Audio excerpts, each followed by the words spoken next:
ভিতরে মকবুল কবুল হওয়ার ক্ষেত্রে দরুদ শরীফ আছে, নামাজে দরুদ আছে, দোয়ার মধ্যেও দরুদ আছে, আছে না নেই? আছে না? খুতবার ভিতরেও দরুদ আছে। এই জন্য যেখানে আল্লাহ তানার প্রিয় হাবিবকে পছন্দ করেছেন, সব আমলের ভিতরে রসুলকে রেখেছেন। এই জন্য একটু তাকবীর দেন না, নারে তাকবীর। আলহামদুলিল্লাহ। ডান দিকে বরকত বেশি, ঝিমিয়ে যাচ্ছেন নাকি? আরেকটু আওয়াজ দেন, নারে তাকবীর। চলুন প্রথম পর্যায়ে আলোচনা করব ইসলামটা কি, একটু কিছুক্ষণ আলোচনা করি। অনেক বিস্তারিত আলোচনা করা যায়, কিন্তু আমি চেষ্টা করব সংক্ষিপ্ত আকারে উপস্থাপন করার। তারপরে আমরা ইসলামের মধ্যে প্রবেশ করতে কেন পারছি না তার পর্যালোচনা আসবো ইনশাআল্লাহ। সোনার মানিকেরা, নওজোয়ান তরুণেরা, ও হাওড়া জেলা সোনার ময়না যুবকেরা, আব্বারা মায়েরা, আল্লাহ দয়াময় পবিত্র কালাম কোরআনুল কারীমে 2 নম্বর পারার 11 নম্বর পৃষ্ঠার মিডিল পয়েন্টের নিচে জানিয়ে দেন, সূরাতুল বাকারা 208 নম্বর আয়াত। আল্লাহ পাক বলেন, ইয়া আইয়ুহাল্লাযীনা আমানু, হে বিশ্বাসী বান্দা বান্দিরা, উদখুলু ফিস সিলমি কাফা, তোমরা পরিপূর্ণরূপে ইসলামের মধ্যে প্রবেশ করো। ইসলামের মধ্যে প্রবেশ করতে গেলে ইসলামটা কি এটা প্রত্যেকে জানা দরকার আছে না নেই? ইসলাম কি এটা যেমন জানা দরকার, ইসলামের মধ্যে প্রবেশ করার মূল অর্থ কি সেটাও জানা দরকার আছে না নেই? প্রথম পর্যায়ে জন্য আলোচনা করব ইসলাম কি। ইসলাম হলো মানব জাতির জীবন বিধান। মানব জাতির জীবন বিধান। কথাটা ছোট হলে ব্যাখ্যার গভীরতা অনেক বেশি। চলুন একটু কয়েকটা পয়েন্ট তুলে ধরি, আর একটু পরিষ্কার হয়ে যাবে। যত আলোচনা আগে বাড়বে তত ইসলামটা কি পরিষ্কার হবে, কেন এক কথায় জিনিসটাকে বোঝানো সম্ভব না। ও ভাইজানেরা, সোনার মানিক যুবকেরা, আব্বারা মায়েরা, আপনারা ওয়াজের মধ্যে শুনেছেন আল্লাহ দয়াময় 18,000-এর মতো মাখলুক বানিয়েছেন। কম বেশি হতেই পারে, নির্দিষ্ট করে বলা যায় না। 18,000-এর কম হবে না, বরং বেশি হবে। আল্লাহ সৃষ্টি যদি 18,000-এর বেশি হয়, আল্লাহ দয়াময় তানা সৃষ্টি জগতের মধ্যে আমার আল্লাহ মানুষকে সৃষ্টির শ্রেষ্ঠ করে আশরাফুল মাখলুকাত করে সম্মানে জীবন দিয়েছে। কোরআনুল কারীমে আল্লাহ দয়াময় তিনি নিজেই ঘোষণা করলেন, ওয়ালাকাদ কাররামনা বানি আদম, আমি আল্লাহ আদম সন্তানকে সম্মানে জীবন দিয়েছি। জোরে বলুন সুবহানাল্লাহ। একদম কাট কাট করে স্পষ্ট করে যাব, আমরা হলাম সৃষ্টির শ্রেষ্ঠ।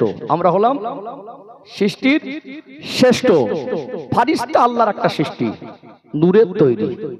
আল্লাহ পাক ওই ফারিস্তাদের থেকেও মনুষ্য জাতিকে শ্রেষ্ঠত্ব দান করেছেন। জোরে বলুন। তো এখানে একটু কেমন শ্রেষ্ঠত্ব দিয়েছেন সংক্ষিপ্ত আকারে যাই, গেলে অনেক বিস্তারিত যাওয়া যাবে। একটা ফ্যান যদি হতো খুব ভালো হতো, যদি সম্ভব। চলছে তো, একটু ঘুরিয়ে দেন। চলছে, ঠিক আছে, একটু ঘুরিয়ে দেন। ও ভাইজানেরা, সোনার মানিক যুবকেরা, আব্বারা মায়েরা, আল্লাহ দয়াময় তিনি যে মনুষ্য জাতিকে সৃষ্টির শ্রেষ্ঠ করেছেন, এই মনুষ্য জাতিকে আল্লাহ যে বিবেক বুদ্ধি দিয়েছেন, এই বিবেক বুদ্ধি দ্বারা মানুষ যদি একটু অনুধাবনের চেষ্টা করে মানুষ যে সৃষ্টির শ্রেষ্ঠ, এটা একেবারেই সহজে পরিষ্কার হয়ে যাবে।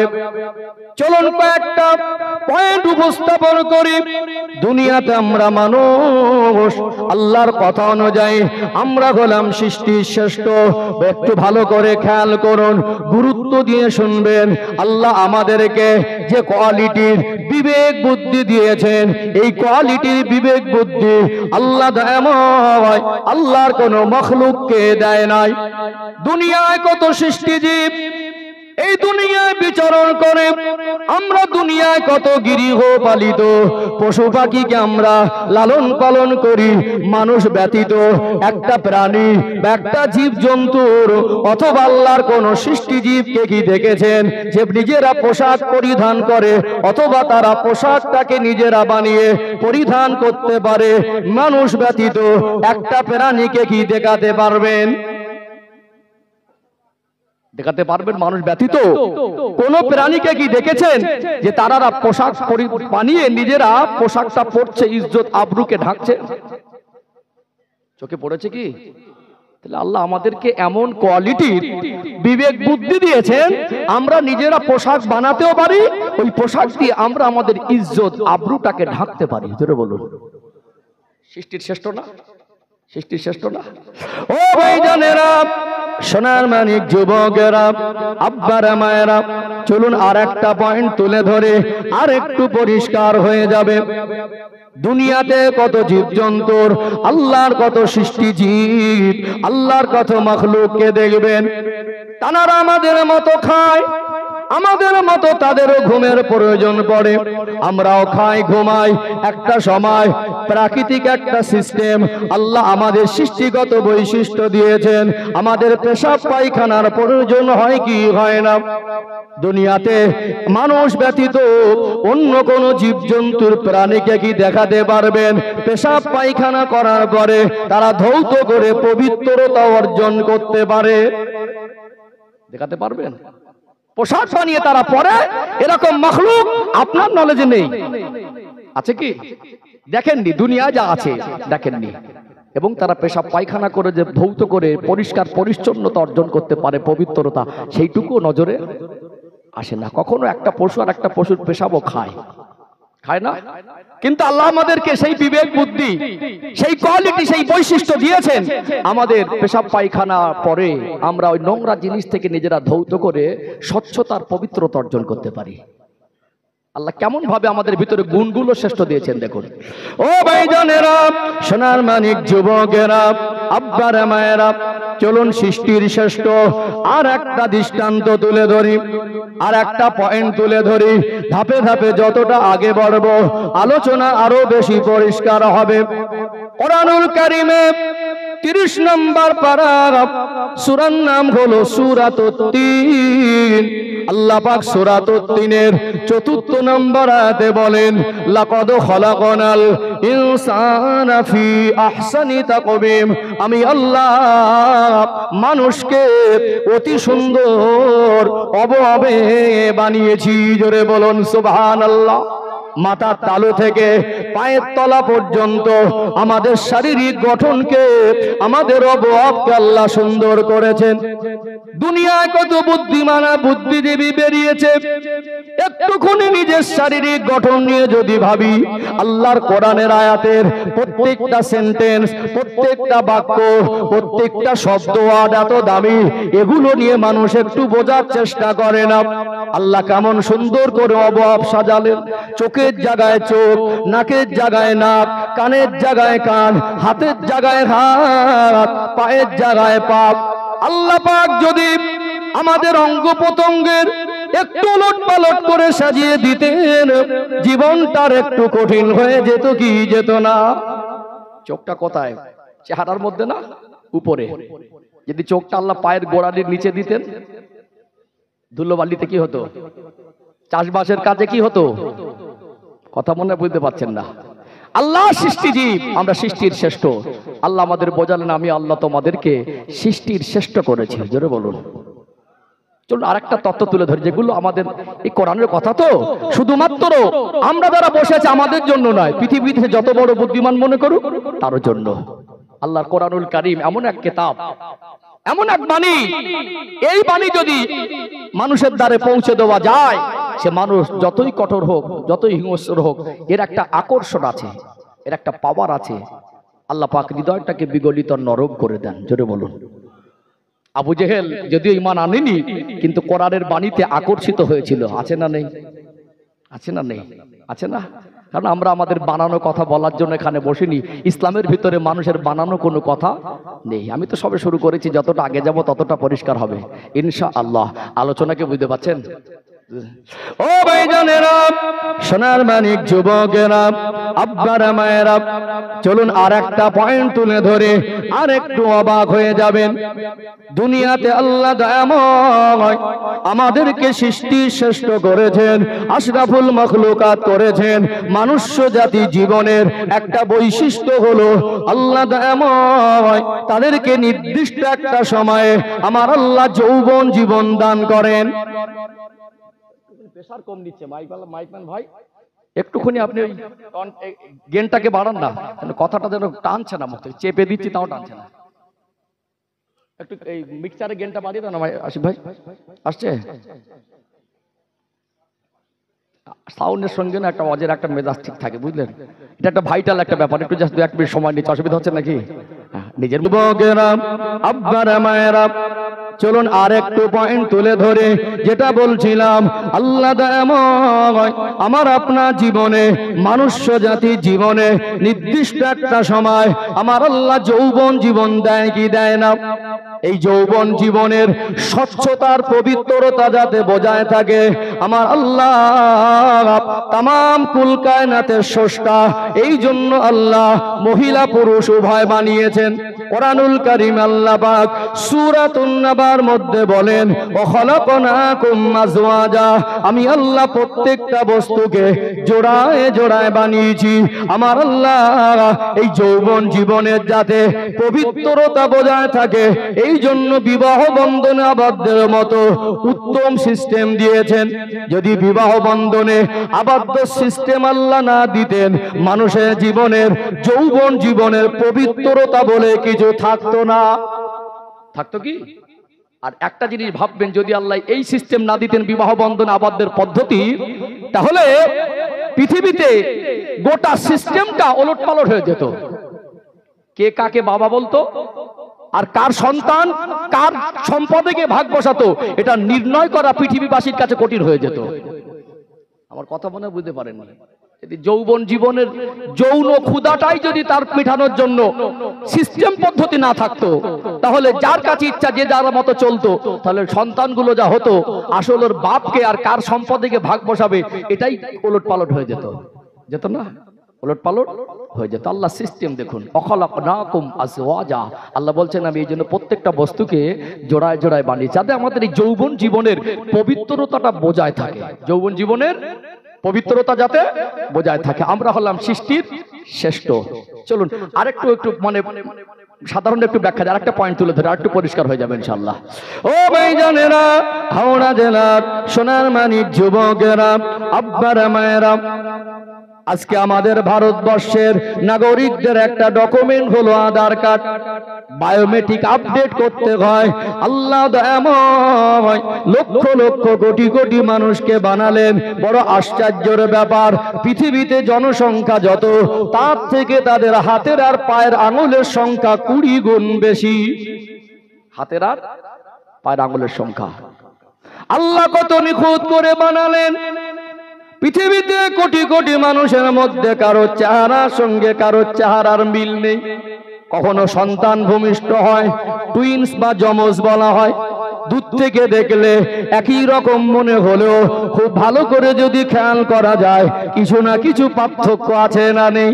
যাতে মানুষের জীবনের পবিত্রতা বজায় থাকে, যদি স্বামী আর ভাইয়ের চেহারা এক হতো, যদি নিজের সন্তান আর অন্যের সন্তানের চেহারা হুবহু মিলে যেত, দুনিয়া জমিনে নিজের স্ত্রী আর ভাইয়ের স্ত্রীর চেহারা যদি হুবহু মিলে যেত, অনেক সময় আমাদের জীবনটা, জীবনের স্বচ্ছতার পবিত্রতা বজায় রাখতে গেলে এই জীবনে অনেক বেগ পেতে হতো। আল্লাহ পাক পৃথিবীর জমিনে যত মানুষকে পাঠিয়েছেন, কারো চেহারার সঙ্গে কারো চেহারার যেমন মিল পাওয়া যায় না, আল্লাহ পাক এই ছোট্ট একটা জায়গা আঙুল একজন আর একজনের ফিঙ্গারপ্রিন্টের সঙ্গেও মেলে না।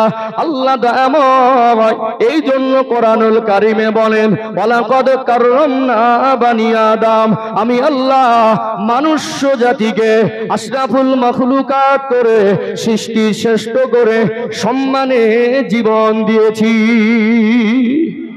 যেটা বলেন না, আমি যে কটা পয়েন্ট তুললাম এর দ্বারা বোঝা গেল আমরা সৃষ্টির শ্রেষ্ঠ, এতে সন্দেহের অবকাশ নেই। আল্লাহর কথা এমনি সন্দেহের অবকাশ নেই। জাস্ট আমরা একটু ব্যাখ্যা বিশ্লেষণ করে সংক্ষিপ্ত আকারে জানার চেষ্টা করেছি। আল্লাহ জানাকে সৃষ্টির শ্রেষ্ঠ করেছেন। এই দুনিয়া আল্লাহ তাদেরকে পাঠিয়েছেন ইবাদত করার জন্য।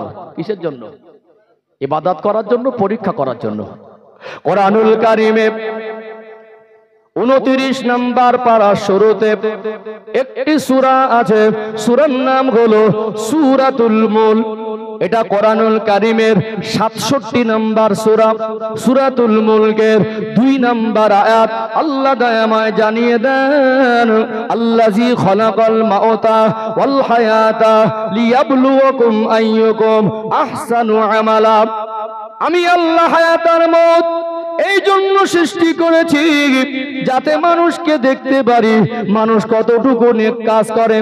দুনিয়াতে আল্লাহ আমাদের পাঠালেন এই দুনিয়া জমিনে ইচ্ছা মতো চলার জন্য নয়, মন মর্জি চলার জন্য নয়, যা ইচ্ছা সেই জন্য নয়। আল্লাহ দয়াময় দুনিয়াতে যেমন পাঠিয়েছেন, সৃষ্টির শ্রেষ্ঠ করেছেন, কি খাবে আর কি খাবে না, কি করবে আর কি করবে না, তার জীবনটা জন্ম থেকে মৃত্যু পর্যন্ত কিভাবে অতিবাহিত হবে আল্লাহ দুনিয়ায় পাঠিয়ে এদের জীবন যাপনের নিয়ম পদ্ধতি, জীবন বিধান হিসাবে আমার আল্লাহ ইসলাম নামক জীবন ব্যবস্থাকে মনুষ্য জাতির জন্য উপহার স্বরূপ দিয়েছে।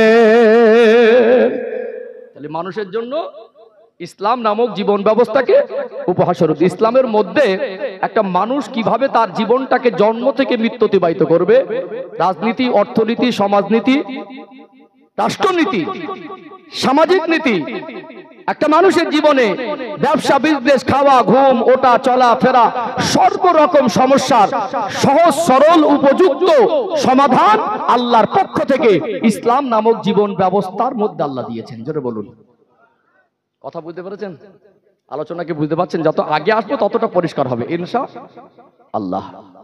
এই ইসলাম কবে থেকে দুনিয়া জমিনে যেদিন প্রথম মানুষ হিসাবে আল্লাহ দয়াময় আদি পিতা আবুল বাশার আব্বাজান নবী আদম আলাইহিস সালামকে পাঠিয়েছিলেন, মা হাওয়া আলাইহিস সালামকে পাঠিয়েছিলেন। দুজন মানুষ ছিলেন পৃথিবীর মধ্যে প্রথম মানুষ, আর এই দুজন মানুষকে আমার আল্লাহ ইসলাম নামক জীবন ব্যবস্থা দিয়েছিলেন। জোরে বলুন সুবহানাল্লাহ। কিন্তু আল্লাহ পাক তাদেরকে জোড়ায় জোড়ায় সন্তান দিতে লাগলেন। পৃথিবীতে আজ যত মানুষ, ওই দুজন মানুষ থেকে চলুন একটা রেফারেন্স তুলে ধরে। কোরআনুল কারীমে সূরাতুল হুজুরাতের 13 নম্বর আয়াত আল্লাহ জানিয়ে দেন, ইয়া আইয়ুহান নাস, হে মানব সম্প্রদায়, ইন্না খলাকনাকুম মিন যাকারিন ওয়া উনসা ওয়া জাআলনাকুম শুউবান ওয়া ক্বাবাইলা লিতাআরাফু। ইয়া আইয়ুহান নাস, হে দুনিয়ার মানব সম্প্রদায়, ইন্না খলাকনাকুম মিন যাকারিন ওয়া উনসা, আমি আল্লাহ তোমাদেরকে এক নারী আর এক পুরুষ হতে বানিয়েছি। কিসের আয়াত? কোরআনের আয়াত না? এক নারী আর এক পুরুষ হতে বানিয়েছেন। আদম আলাইহিস সালাম তিনি তো নবী, তার সন্তানদেরকে আল্লাহর পক্ষ থেকে জীবন যাপনের সমস্ত রকম শিক্ষা দীক্ষা সমাধান ইসলামের পথ সন্তানদেরকে বুঝিয়েছেন। বুঝিয়েছিলেন না বোঝায়নি? তাহলে পৃথিবীর শুরু থেকে মানব জাতির জীবনের সূচনায় ইসলাম ছিল। কি ছিল? ইসলাম ছিল। এই মানুষ যত দিন যায় সংখ্যায়ও বৃদ্ধি হয়। আল্লাহ পাকের বান্দা বান্দি গুলো একটা সময় দুনিয়ার মায়ায় ডুবে যায়, একটা সময় ফিতনা ফাসাদে জড়িয়ে যায়, একটা সময় পাপাচারে লিপ্ত হয়ে যায়। আল্লাহ মানুষকে সৃষ্টি শ্রেষ্ঠ করেছেন। আল্লাহ দয়াময় এই মনুষ্য জাতি যখন পথ ভুলে জান্নাতের রাস্তা ভুলে যায়, ইসলাম নামক জীবন ব্যবস্থার মূল স্রোত থেকে বেরিয়ে যায়, আল্লাহকে ভুলে যায়, মন মর্জি চলে, ইচ্ছা মতো চলে, নিজের মতো করে নিয়ম বানিয়ে জীবন যাপন করে, আমার আল্লাহর অফুরন্ত দয়ার করুণা ওই পথ ভোলা মানুষ দিগকে, অন্ধকারে ডুবে থাকা মানুষ দিগকে পুনরায় সুপথগামী করার জন্য, সুপথে ফিরিয়ে আনার জন্য, হেদায়েতের পথে ফিরিয়ে আনার জন্য, জাহান্নাম থেকে নাজাত দেওয়ার জন্য, আল্লাহ জান্নাতবাসী করার জন্য যুগ যুগ ধরে অসংখ্য অগণিত নবী রাসূলকে আমার আল্লাহ মনুষ্য জাতির জন্য হেদায়েতের জন্য প্রেরণ করেছেন। তাহলে নবীদেরকে আল্লাহ পাঠিয়েছেন সুপথ ভুলে যারা পথভ্রষ্ট হয়ে যায়, অন্ধকারে ডুবে যায়, তারা নিজেদের জীবন যাপনের জন্য নিজের একটা নিয়ম তৈরি করে নেয়। মানুষের তৈরি নিয়ম পদ্ধতি, তারা সেটাকে ধর্ম বলে, তারা সেটাকে তাদের ধর্ম মনে করে, তারা সেটাকে ঠিক মনে করে। ঠিক আর ভুল আমরা তো অল্প জ্ঞান, সীমিত জ্ঞানে জ্ঞানান্বিত। আল্লাহ অতি সামান্য জ্ঞান আমাদের দিয়েছেন। এই জন্য আল্লাহ মানুষ্য জাতির জন্য, হেদায়েতের জন্য আল্লাহ পাক যুগ যুগ ধরে অসংখ্য অগণিত নবীদেরকে পাঠিয়েছেন। নবীরা এসেছেন, মানুষকে সুপথ দেখিয়েছেন, আল্লাহ দেখিয়ে দেওয়া পথের বয়ান দিয়েছেন। আল্লাহ পাক লক্ষাধিক নবী রাসূলকে পাঠিয়েছেন। যে জামানায় যে নবীকে পাঠিয়েছেন, এই সাধারণ মানুষ আল্লাহর পক্ষ থেকে যে নবী এসেছেন, এর যেতে যাতে সন্দেহ না থাকে, যাতে তারা নিশ্চিন্তায়, নির্ভয়ে এবং তারা কোন রকম সন্দেহ ছাড়া, সন্দেহ মুক্ত ভাবে আল্লাহর প্রেরিত যে নবী, সেগুলো জানবে কিভাবে। আল্লাহ এই জন্য নবীদের ভিতরে স্পেশাল কিছু বৈশিষ্ট্য দিয়ে থাকেন। সাধারণ মানুষ আর নবীরা একই বৈশিষ্ট্য নয়। প্রত্যেকটা নবী মানুষই ছিলেন। কি ছিলেন? মানুষ। মানুষকে আল্লাহ সৃষ্টির শ্রেষ্ঠ করেছেন। যদি আল্লাহ ফারিস্তাদেরকে নবী করে পাঠান, তো মানুষ বলবে তোমার থেকে আমি শ্রেষ্ঠ, বলবে না? জিনকে যদি আল্লাহ নবী করে পাঠায়, তো মানুষ বলবে আল্লাহ তোমার থেকে আমাকে শ্রেষ্ঠ করেছেন, বলবে না? এই জন্য আল্লাহ মানুষ জাতির হেদায়েতের জন্য যুগ যুগ ধরে নবীদের পাঠিয়েছেন মানুষ করে, কিন্তু আমাদের মতো কোয়ালিটি কোয়ান্টিটি নয়। তাদের ভিতরে আল্লাহ কিছু স্পেশাল বৈশিষ্ট্য রেখেছেন। উম্মতরা যাচাই করেছে, উম্মতরা যাচাই করেছে। নবীদের জীবনের সব থেকে বড় তিনটে বৈশিষ্ট্য বলে দেই। এক নম্বর হলো নবীদের চরিত্র হয় পবিত্র। চরিত্র হয় পবিত্র। আমরা যারা এখানে এসেছি সাধারণ মানুষ, আর নবীরা হলেন অসাধারণ মানুষ। আমাদের চরিত্র পবিত্র বলার দুঃসাহস আমাদের কারণ নেই। বলতে পারবেন জীবনে গালি দেয়নি? বলতে পারবেন জীবনে হিংসা করিনি? বলতে পারবেন জীবনে মিথ্যা বলিনি? বলতে পারবেন জীবনে কারোর প্রতি কুনজরে দেখিনি? আমাদের জীবন গোনা থেকে মুক্ত নয়, গোনাযুক্ত। কুল্লু বানি আদম খাত্তাউন, সাধারণত আদম সন্তান গুনাহগার। কুল্লু নবীন মাসুম, সমস্ত নবীরা গোনা থেকে পবিত্র। জোরে বলুন। যদি আল্লাহ নবীদেরকে স্পেশাল কোয়ালিটি কোয়ান্টিটি না দিতেন, সাধারণ মানুষ মানত না। একটা নির্দিষ্ট সময় যদি আল্লাহ নবুয়ত দেন, দিন প্রচারের দায়িত্ব দেন, তখন ওই মানুষটা যখন সাধারণ মানুষের মতো যদি বেড়ে উঠতো, চরিত্রের ভিতরে পবিত্রতা স্বচ্ছতা যদি না থাকতো, একটা মানুষ বলেই বসতো তুমি তো গালাগালিতে ঝগড়া করতে আবার নবী হলে কবে। যে নবীদের চরিত্রের উপরে আঙুল তোলা যায় না। স্টাডি করবেন, পড়াশোনা করবেন। মাঝে মাঝে কিছু মানুষ অজ্ঞতাবশত নবীদেরকে সাধারণ মানুষের সঙ্গে মেলাতে চায়, মেলাবেন না, চরম বেয়াদবি। কথা কি বুঝতে পারছেন? দুই নাম্বার বৈশিষ্ট্য হলো আল্লাহ নবীদের উপরে ওহী অবতীর্ণ করে। কি ওহী? ইন হুয়া ইল্লা ওয়াহয়ু ইউহা। আল্লাহ বলছেন আমার হাবিব ইচ্ছাকৃত কোনো কিছু বলেন না। আমি আল্লাহ যেটা ওহী করি ওটাই আমার হাবিব আপনাদের কাছে বলেন। প্রত্যেকটা নবীর কাছে আল্লাহ পাক জিবরাইল আমিন আলাইহিস সালামকে পাঠাতেন। আল্লাহর সঙ্গে তাদের যোগাযোগ হতো ইনডাইরেক্ট, কখনো ডাইরেক্ট, কখনো জিবরাইল আমিন আলাইহিস সালামকে আল্লাহ মাধ্যম হিসাবে ব্যবহার করেছেন। করেননি? করেছেন। সাধারণ মানুষের কাছে ওহী আসে না। আল্লাহ পাক নবীদেরকে মুজিজা দান করেছেন, অলৌকিক কিছু ক্ষমতা, যেটা দুনিয়ার বিজ্ঞানেরও ক্ষমতা নেই। আজকে তো বিজ্ঞানের আবিষ্কার, কয়েক হাজার বছর আগে বিজ্ঞানের বাপ দাদা 14 পুরুষের জন্ম হয়নি। হয়েছিল কি? হয়নি। মুজিজা আর আবিষ্কার দুটো এক নয়। এটা কিয়ামত পর্যন্ত বিজ্ঞানের বাপ দাদা 14 পুরুষ পারবে না। কিয়ামত পর্যন্ত চ্যালেঞ্জ। আল্লাহ নবীদের মাধ্যমে আল্লাহ সেটা করিয়েছেন। ছোট করে একটা পয়েন্ট তুলি। ঈসা আলাইহিস সালামের নাম শুনেছেন? একটু হ্যাঁ দেন না। তার মুজিজা ছিল পুরনো কবরবাসী, 1500 2000 বছরের পুরনো কবর, কবরের ধারে দাঁড়িয়ে বলতেন কুম বিইজনিল্লাহ। বলার সাথে সাথে আল্লাহ কবরবাসীকে জীবিত জিন্দা করে দাঁড় করিয়ে দিতেন। জোরে বলুন। ইসলামকে না জেনে বুঝে মাঝে মাঝে দু একজন না বেলাগাম কথাবার্তা বলে। আমি আপনার ভাই, আমি আপনার সন্তানের মতো, অবশ্যই শিক্ষা জাতির মেরুদণ্ড। অবশ্যই আপনি একজন ডক্টর, মাস্টার, ব্যারিস্টার, ইঞ্জিনিয়ার, আপনি একজন শিক্ষাবিদ, আপনি একজন আমার সমাজের শিক্ষিত সচেতন মানুষ। আপনার শিক্ষার ডিগ্রিকে, আপনি শিক্ষিত হিসেবে আপনাকে সম্মানের চোখে দেখি। ইসলাম সম্পর্কে না জেনে বেশি মাতব্বরি করাটাও খারাপ জিনিস। কথাটা হয়তো খারাপ লাগলেও আমি আপনার ভালোর জন্য বলছি। দুদিন 4 দিন বিজ্ঞানের আবিষ্কার দেখে লাফান। বিজ্ঞানের আবিষ্কার আর মুজিজা, ইসলামের ভিতরে যে আল্লাহ যে গুরুত্ব মহত্ব দিয়েছেন, সেগুলোকে এক পাল্লায় তোলা যায় না। ইসলাম পৃথিবীর শ্রেষ্ঠ, তার ভিতরে শ্রেষ্ঠত্বটাই তো থাকবে। কথা ঠিক না বেটি? যুগ যুগ ধরে আল্লাহ নবীদের যাচাই করেছেন। নবীকে নবী বলে যখন নবীরা নবুয়তের দায়িত্ব পেয়ে দিন প্রচার করেছেন, মানুষকে সুপথে ডেকেছেন, দুর্ভাগ্যবশত কিছু মানুষ মানেনি। যারা মেনেছেন তারা কামিয়াব। আর যারা মানেননি তারা নাকাম, বরবাদ। কথা কি মগজে ঢুকছে? তাহলে আল্লাহ লক্ষ লক্ষ নবীদেরকে, লক্ষাধিক নবীদেরকে পাঠিয়েছেন এই মানুষ্য জাতিকে ইসলাম নামক জীবন ব্যবস্থার পথে প্রতিষ্ঠিত করার জন্য। ইসলামের বয়স কবে থেকে? দুনিয়ার শুরু থেকে। অনেকে বলেন ইসলাম ধর্মের বয়স 1400 বছর। ইতিহাস জানেন না, ইতিহাস জানেন না। পৃথিবীর শুরু থেকে ইসলাম ছিল, আর কিয়ামত পর্যন্ত ইসলাম নামক জীবন ব্যবস্থা থাকবে ইনশাআল্লাহ। ও ভাইজানেরা, সোনার মানিক যুবকেরা, আব্বারা মায়েরা, এখানে একটা প্রশ্ন উঠতেই পারে, আল্লাহ পাক যত নবী রাসূলকে পাঠিয়েছেন প্রত্যেকটা নবীর উম্মতের জন্য শরীয়ত এক না? প্রত্যেকটা নবীর উম্মতের জন্য শরীয়ত কি এক ছিল? এক না। আজ থেকে 2000 বছর আগে তখনকার পরিবেশে, সিচুয়েশনে যেটা বান্দার জন্য আল্লাহ উপযুক্ত আর ভালো মনে করেছিলেন, আল্লাহ তো সৃষ্টিকর্তা, আল্লাহ তামাম কুল কায়নাতের স্রষ্টা।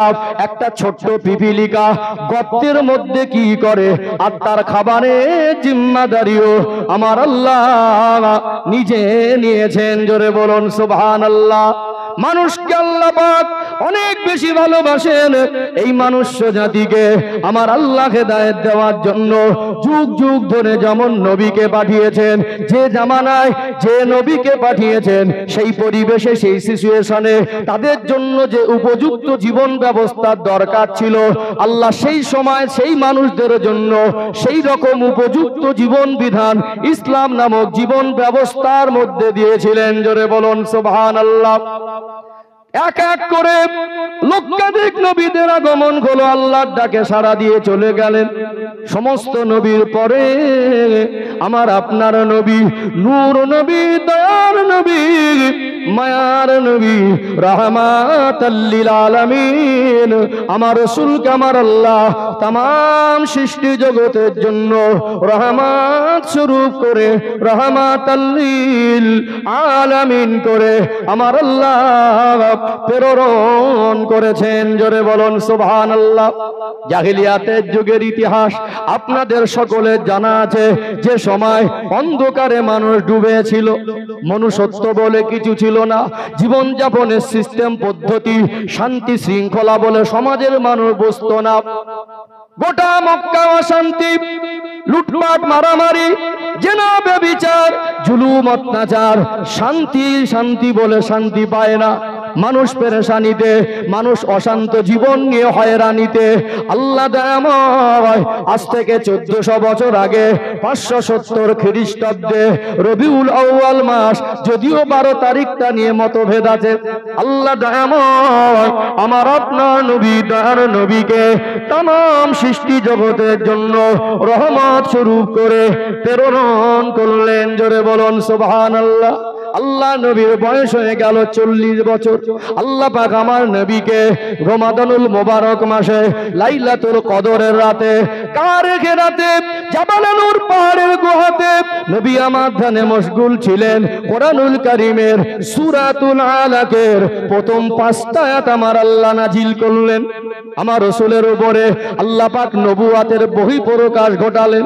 দুনিয়া সৃষ্টির আগেও আমার নবী নবী ছিলেন, কিন্তু নবুয়াতের বহিঃপ্রকাশ 40 বছর বয়সে। আল্লাহ দেওয়া মহান দায়িত্ব, আল্লাহ যখন যেটা বলেছেন, আল্লাহ যখন যা আদেশ করেছেন, আল্লাহ নবী সেটা মক্কার মানুষের কাছে পৌঁছে দিয়েছেন। টানা লম্বা 23 বছরের প্রসেস। আল্লাহ দয়াময় 23 বছর ধরে এই কোরআনুল কারীমকে নাজিল করলেন। কত বছর? আমার নবীর বয়স টোটাল 63 বছর। 40 বছর যদি নবুয়ত দেন তো 23 বছর। এই 23 বছর ধরে লম্বা প্রসেস নিয়ে কখনো একটি আয়াত, কখনো দুটি আয়াত, কখনো 10টি আয়াত, বা কখনো কমপ্লিট একটি সূরা, আল্লাহ পাক পরিস্থিতি প্রেক্ষাপট অনুযায়ী আল্লাহ পাক যেটা নাজিল করলেন, নবী আমার শুধু মানুষের কাছে পৌঁছে দেয় নাই, আল্লাহর কোরআনুল কারীম দিয়ে একটা সুন্দর রাষ্ট্র সাজানোর চেষ্টা, প্রয়াস চালিয়েছেন। 23 বছরের মেহনত, বহু ঘাত প্রতিঘাত আল্লাহ সময় নিয়ে নামাজকে ফরজ ঘোষণা করলেন, আল্লাহ সময় নিয়ে রোজাকে ফরজ করে দিলেন, ধনীদের উপরে হজ যাকাত কুরবানির আদেশ দিলেন, মা বোনদেরকে পর্দায় আবদ্ধর আদেশ দিলেন, বড়দের প্রতি কি সম্মান করবে, ছোটদের সঙ্গে কি আচরণ হবে, পাওনাদারের সঙ্গে কি আচরণ হবে, স্বামীর প্রতি স্ত্রীর কতটা হক, স্ত্রীর প্রতি স্বামীর কতটা হক, চুরি করলে কি সাজা হবে, জেনা করলে কি সাজা হবে, দুনিয়ার মানুষ তার জীবনটা কিভাবে অতিবাহিত করবে। আল্লাহ দয়াময় 23 বছরের প্রসেস দিয়ে কোরআনুল কারীমের আয়াত নাজিল করে আর আমার নবীর মাধ্যম দিয়ে আমার আল্লাহ কমপ্লিট জীবন ব্যবস্থা হিসাবে আমার রাসূলুল্লাহর উপরে ইসলামের শরীয়তের আইনকে আমার আল্লাহ নাজিল করে দিয়েছে। কত বছর? 23 বছর। নবী আমার 23 বছরের মেহনতের ফলে আল্লাহ নবীর নূরের হাতে হাত দিয়ে ইমানের কলেমা পড়ে অন্ধকারে ডুবে থাকা মানুষদের মধ্যে কম বেশি 1.5 লক্ষ মানুষ মুসলমান হয়েছিলেন। জোরে বলুন সুবহানাল্লাহ।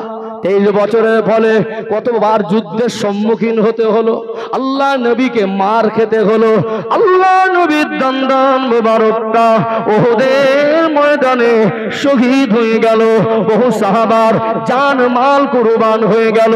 আল্লাহ পাক আমার রাসূলকে তিনি কামিয়াব করলেন। নবী আমার 23 বছরে একটা ইসলামিক রাষ্ট্র শাসন কায়েম করলেন, অন্ধকারে ডুবে থাকা মানুষদের নিয়ে আল্লাহর বিধানকে সমাজে রাষ্ট্রীয়ভাবে বাস্তবায়ন করলেন। জেনা বন্ধ হয়ে গেল, চুরি বন্ধ হয়ে গেল, লুটপাট বন্ধ হয়ে গেল, মারামারি কাটাকাটি বন্ধ হয়ে গেল। যেখানে মহিলারা নিরাপত্তায় ভুগতেন, যেখানে দিনের শেষে জেনা দর্শন ছিল, যেখানে মানুষ লুটপাট রাহাজানি গায়ের জোরে হুকুমত চালাতো, আল্লাহ নবী ইসলামিক রাষ্ট্র শাসন কায়েম করার পরে উইদাউট সিসিটিভি, উইদাউট সিকিউরিটি আজান হয়ে যেত মদিনার মসজিদে নববী শরীফে। সোনার দোকানগুলো খুলে রেখে কোনো পাহারাদার ছাড়া এত শান্তি কায়েম হয়ে গেল, দ্বীন কায়েম হয়ে গেল, ইসলাম প্রতিষ্ঠিত হয়ে গেল। নিশ্চিন্তা নির্দ্বিধায় আমার নবীর পিছনে ইক্তেদা করে নামাজে দাঁড়িয়ে যেতে। জোরে বলেন না আল্লাহ শ্রেষ্ঠ পথ না আল্লাহ দেখিয়ে দেওয়া। পৃথিবীর মানুষের কাছে নবী বাস্তবায়ন করে দেখিয়ে গেলেন এর থেকে উত্তম পথ, এর থেকে শ্রেষ্ঠ পথ, এর থেকে কল্যাণের পথ, এর বিকল্প কোন পথ মানুষের জন্য 100% শান্তির নয়, উপযুক্ত নয়। এই 23 বছর আল্লাহ যা নাজিল করলেন এর ভিতরে মানুষের ব্যক্তিগত কোনো মত ঢুকেছে? ঢুকেছে? ঢুকেছে? একটা আয়াতকে পরিবর্তন আর পরিবর্ধন করা পসিবল হবে? কি মনে হয়? একটু রেসপন্স দেবেন। দেখবেন ওয়াজ কিন্তু পয়সা দিয়ে কেনা জিনিস না, অনেকে কিপটামি করে। বিশ্বাস করুন কথার গুরুত্ব বোঝাতে হয়, বুঝতে হয়। 2 ঘন্টা ওয়াজ করতে গেলে কোমর উপর 200 ঘন্টা পড়াশোনা করতে ভালো হয়। দুঃখ কোথায় জানেন? যারা ওয়াজ দেয় তারা ওয়াজ বোঝে না, আর যারা ওয়াজ বোঝে তারা ওয়াজ দিতে চায় না। আমি কাউকে আঘাত দিয়ে যেহেতু অভ্যস্ত না, ইশারায় বুঝে নেবেন। মানুষকে দিনের পথে দিনের সঠিক শিক্ষা দিতে যাবেন, আপনাকে মূল্যায়ন করবে না। অশ্লীলতা, বেহায়াপনা সেগুলো মানুষ আজকে প্রাধান্য দেয়। হই হই করলে, আনন্দ করলে ওটাই মনে হয় জলসা। এখানে বসা প্রত্যেকটা মুহূর্ত আমার কাছে আমানত। আমি তো চেষ্টা করছি আমাদের ভিতরে, বলুন ইসলাম সম্পর্কে আপনি আপনার সন্তানকে কতটা বুঝিয়েছেন? আমি বলবো যে ইসলাম মানেন, ইসলামটা না বুঝলে মানবে কি করে? ইসলামের আলো যদি তার কাছে পৌঁছায় যত সহজে তার জীবন পরিবর্তন হবে। ইসলামের আলো না পৌঁছে তাকে যতই ঝালাই করি, যতই পেশাপেশি করি, তার জীবন অত সহজে পরিবর্তন হবে না। আমরা তো প্রসেস না বুঝে ধরে বেঁধে করার চেষ্টা করি। উঠে দুটো আক্রমণ করে দিলাম, কড়া ভাষায় বলে দিলাম, এতে কি পরিবর্তন হয়ে যাবে? এই জন্য অন্তত আমাকে একটু রেসপন্স দিয়ে সাহায্য করবেন। তাকবীর দান তো নারী তাকবীর। যে কটা কথা বলেছি, কথাগুলো কি মনে হয় একটা বাইরের কথা বলেছি? একটা বাইরের কথা বলিনি। আর একটু আওয়াজ দেন নারী তাকবীর। এর যে আওয়াজ, যা ভোল্টেজ মনে হচ্ছে সারা রাত হবে। আমি যেহেতু লিমিটে চলবো, সব দিকটা খেয়াল রেখে চলি, সময় মেনটেন্যান্স করবো, এত ঝিমাল হবে। এই তো ঠিকই আছে তো। মাঝে মাঝে আপনারা ঝিমিয়ে গেলে আমারও ঝিম ধরা ভাব এসে যাবে। ওই জন্য একটু অ্যাক্টিভিটি ভালো লাগে। কারণ যে কথাগুলো বলছি এগুলো তো ঘুমন্ত ব্যক্তির জন্য না, এগুলো ঘুমন্ত ব্যক্তির জন্য না। তো ঘুমন্ত ব্যক্তি যদি ঘুমিয়ে থাকতেন আমি এখানে বসে থেকে আর কি করবো? এই জন্য মনের কানটা একটু খোলা রাখতে হবে, গুরুত্বপূর্ণ বিষয়, একটু মাঝে মাঝে মনের কান থেকে শুনতে হয়। রাগ করলেন নাকি? ও ভাইজানেরা, সোনার মানিক যুবকেরা, আব্বারা মায়েরা, যে কোরআনুল কারীমকে আল্লাহ পাক 23 বছর ধরে অবতীর্ণ করলেন, এই কোরআনুল কারীম হলো ইসলামের দলিল। তার সাথে সাথে আমার আপনার নবী, দয়ার নবী যেটা বলেছেন সেটাও ইসলামের দলিল। শুধু কোরআন দলিল নয়, আল্লাহ দয়াময় আমার রাসূলুল্লাহর কথার কর্মটাকে শরীয়তের মধ্যে শামিল করে দিয়েছেন। জোরে বলুন সুবহানাল্লাহ। কোরআনুল কারীমের 28 নম্বর পারার 5 নম্বর পৃষ্ঠার শুরুর দিকে পাবেন সূরাতুল হাসরের আয়াত। আল্লাহ জানিয়ে দেন, ওমা আতাকুমুর রাসূলু ফাখুযুহু ওমা নাহাকুম আনহু ফান্তাহু। আমার নবী যেটা তোমাদের আদেশ করেন ওটাকে তোমরা মেনে নাও, আমার নবী যেটা নিষেধ করেন ওটাকে তোমরা বর্জন করে দাও। কোরআনের কথাগুলো যেমন মানতে হবে, আমার আপনার নবী দয়ার নবীর কথাগুলো তেমনি মানতে হবে, কি হবে না? কোরআন হাদিস যদি আমরা মানি, মাসলাকের দিক থেকে আমরা মাসলাকে হাল করার জন্য কখনো কখনো আমরা আল্লাহ ওয়ালাদের, বিশেষ করে যারা চার ইমামের মধ্যে অন্যতম ইমাম হযরত নুমান ইবনে সাবিত, ইমামে আজম আবু হানিফা রাহমাতুল্লাহ আলাইহিকে মানি। মাসলাকের দিক থেকে ইজমার কিয়াসটা প্রয়োজন হয়, এটাও ইসলামেরই অংশ।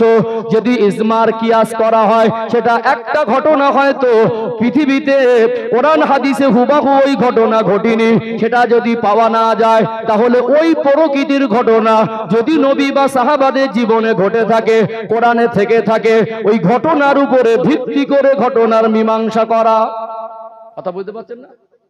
একটা সমস্যা যেটা কোরআনে হাদিসে ওই সংক্রান্ত সমস্যা পাওয়া যাচ্ছে না, তাহলে ওই প্রকৃতির ওই ক্যাটাগরির যদি সমস্যা থাকে তার উপরে ভিত্তি করে এটা করা যাবে কি যাবে না, সেটা যারা মুহাক্কিক ফাকি আলেম, যারা ইসলামের পণ্ডিত, ইসলামের অনেক জ্ঞান অর্জন করেছে, যারা ইসলামকে নিয়ে গবেষণা করেছে, নিজের জীবনটাকে ইসলামের জন্য কুরবান করে দিয়েছে, যাদের হৃদয়ে আল্লাহর ভয় বেশি, তাদেরকে আমরা ইমামের চোখে দেখি।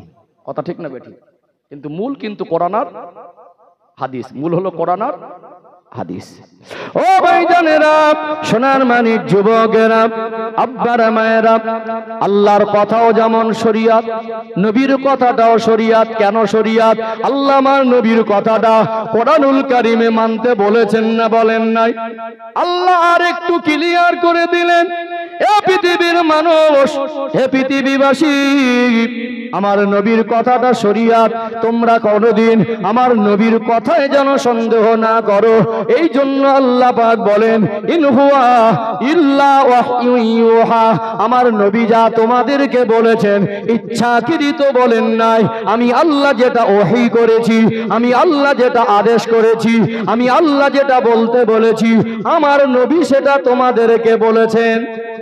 নবীর কথাটাও আল্লাহর কথা। এই 23 বছরে যা কিছু ইসলামের মূল বিষয়ের মধ্যে আছে, মানুষের মন গড়া একটা শব্দ, বাক্য, সেন্টেন্স, ওয়ার্ড এর ভিতরে ঢোকানো সম্ভব হবে না, এর ভিতর থেকে কেটে বাদ দেওয়াও সম্ভব হবে না। তাহলে ইসলাম এমন এক জীবন ব্যবস্থা, নির্ভেজাল, আল্লাহর পক্ষ থেকে আদেশ আর নিষেধ, আল্লাহর পক্ষ থেকে।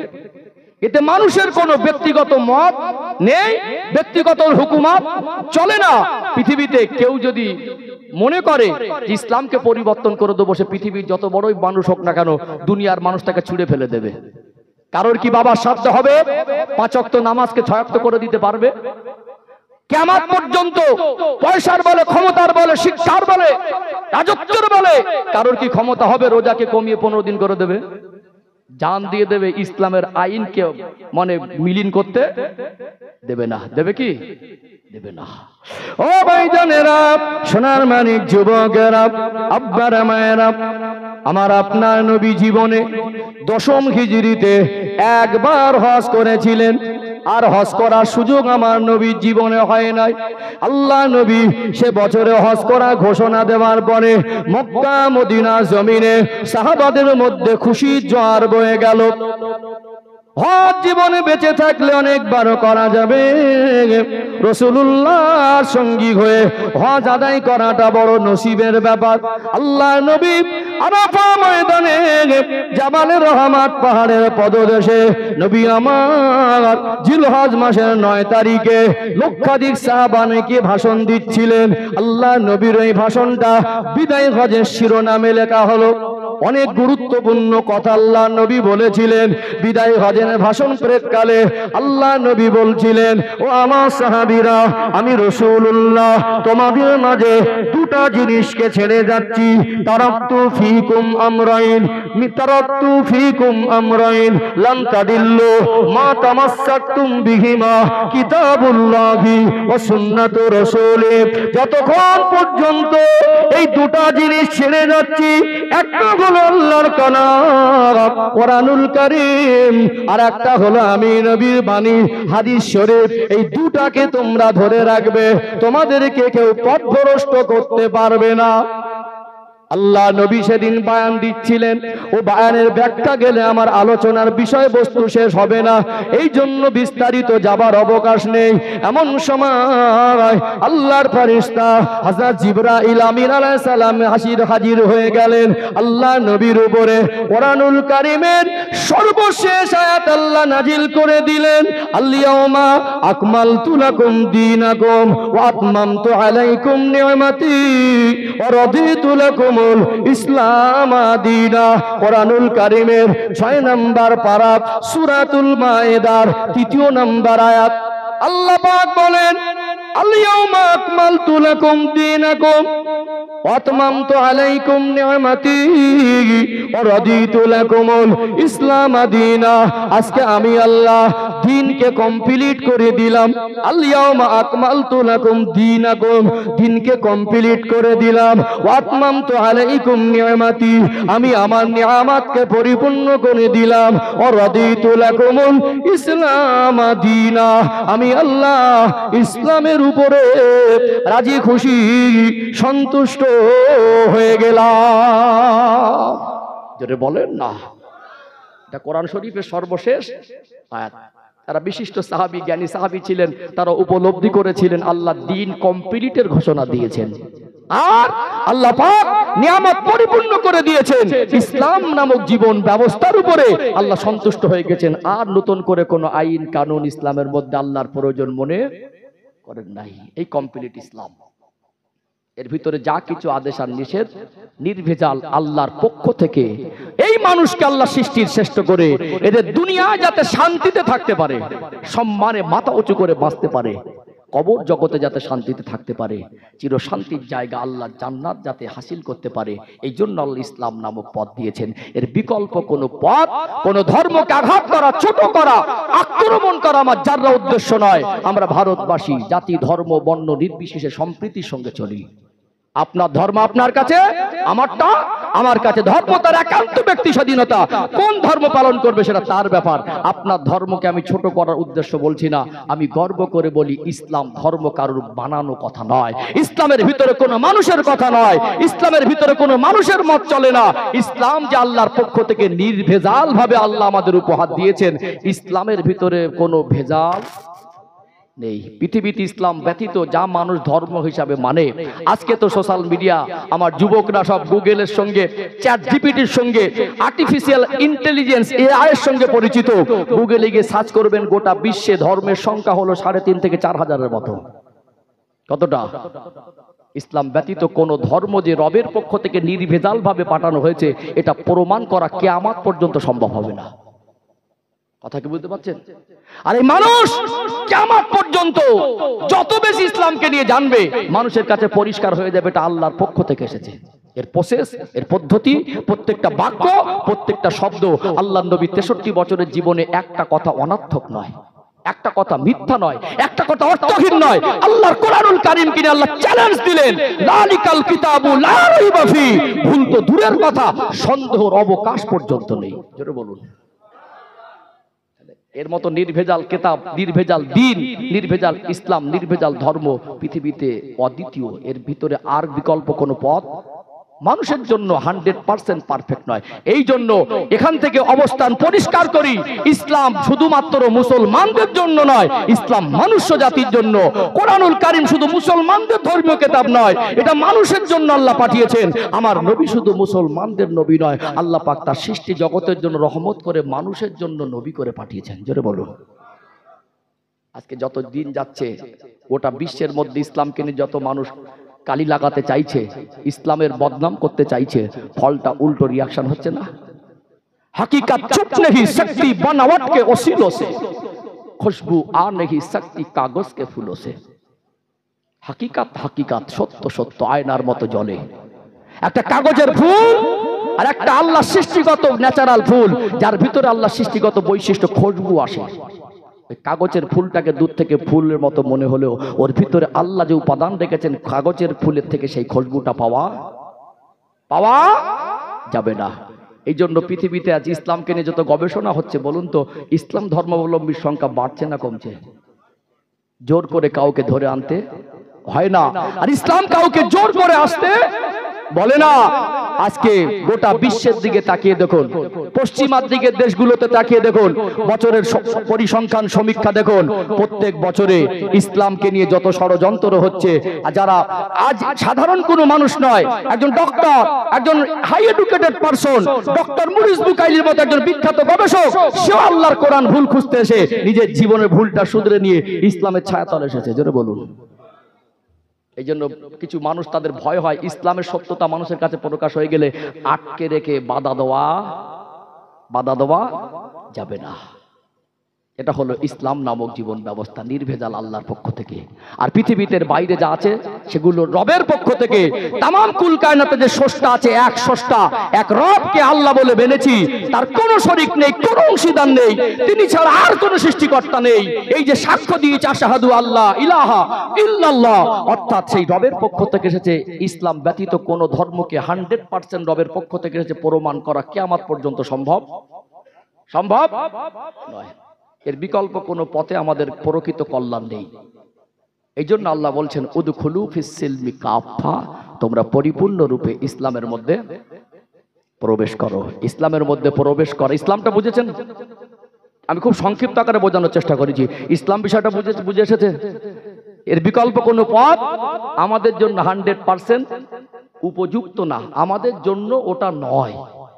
আমরা যদি নিজেরা কিছু করতে চাই, নিজের মতো চলতে চাই, সেটা আমাদের জন্য অকল্যাণ, সেটা আমাদের জন্য ক্ষতি, সেটা আমাদের জন্য ভুল, সেটা আমাদের জন্য ক্ষতিগ্রস্তের পথ। এমনকি আমাদের ঐতিহ্য, সম্মান, শান্তি সবটাই জীবন থেকে চলে যাবে। সম্মানিত ভাইরা, এখানে আরেকটা আয়াত তুলে ধরি, দরকার আছে। এখানে আরেকটা আয়াত তুলে ধরি। প্রথম আয়াত পড়েছিলাম, মনে আছে আপনাদের? ওয়ালাকাদ কাররামনা বানি আদম, আল্লাহ আদম সন্তানকে সৃষ্টির শ্রেষ্ঠ করেছে। শ্রেষ্ঠত্বের কয়েকটা বৈশিষ্ট্য আপনাদের কাছে তুলে ধরেছি। চলুন আরেকটা আয়াত তুলে ধরি, আরেকটু পরিষ্কার হয়ে যাবে ইনশাআল্লাহ। ও ভাইজানেরা, সোনার মানিক।